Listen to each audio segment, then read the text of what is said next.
On that date, on the date of February 16, that Monday, All-Star Wrestling once again returns to Madison Square Garden. Returning to the Garden after quite a lengthy absence, mammoth proportion Hulk Hogan, set to take on Quick Draw Rick McGraw. A whole host of others will be on the card, including Fred Blassie's Killer Khan. And also scheduled, ladies and gentlemen, the six-man tag team Donnybrook. Tony Garea, Rick Martel, and Pat Patterson, one side of the coin.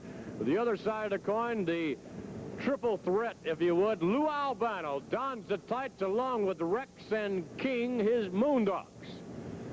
In addition to that, Pedro Morales set to defend the Intercontinental Heavyweight title against Sergeant Slaughter. And Bob Backlund waiting in the wings anxiously to defend the World Wrestling Federation Championship against the #1 contender, the bounty hunter from Borger, Texas, Stan Hansen. At this moment, regretfully, our guest, Lou Albano. What do you mean, regretfully, punk? First of all, it's not too often that the captain dons the tights.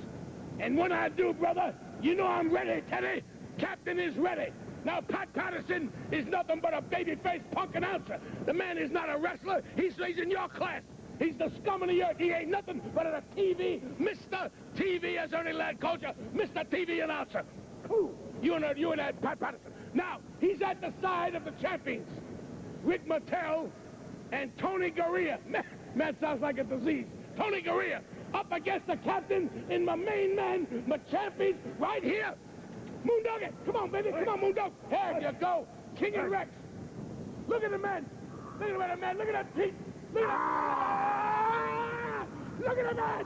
Oh, yeah. Yeah. Right there. Right there. Look at that.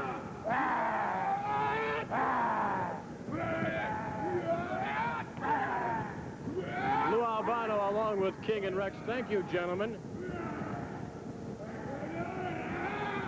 The Moondogs, ladies and gentlemen. Moondogs along with Lou Albano. And you can bet there will be confusion, mass confusion in Madison Square Garden on that night as they meet Pat Patterson, Tony Garea, and Rick Martel. Our guest now, the World Wrestling Federation champion, Bob Backlund.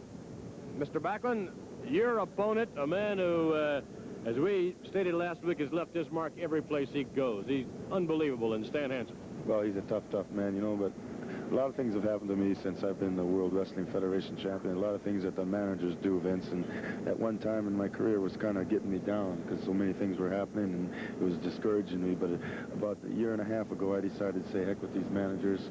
I'm going to give it everything I got to keep this belt. They were trying to discourage me, trying to mentally tear me down, but right now they've mentally built me up because I feel like I feel great. I feel ready. And Blassie's brought this Stan Hansen in to defeat me, to try to break my neck. Well, we'll see, Vince. We'll find out who the better man is. If he breaks my neck, makes me submit, then he's the champion. Then he deserves to have this belt around his waist, and I don't. But I'm going to do all I can do to see that that doesn't happen. Because you know how I feel about Freddie Blassie. You know how I feel about him coming out here with all his money and his diamond rings. Boy, it really makes me feel good to defeat one of his men. And I know it makes those fans feel good. And what makes them feel good makes me feel good. Thank you very much. Bob Backlund, his analysis of the upcoming main event in Madison Square Garden on the 16th of February as he squares off against Stan Hansen. And now our guest will be the manager of Stan Hansen, Fred Blassie. Piggly Wiggly night. All winners for Freddie Blassie. But number one is Stan Hansen. When he relieves you of your title, you keep saying, you know what the people think about what I think about Freddie Blassie. Nobody don't care about what you think about Freddie Blassie. Most of all, myself. I don't care what you, Bob Backlund, or those pencil neck geeks out there in TV land think about me.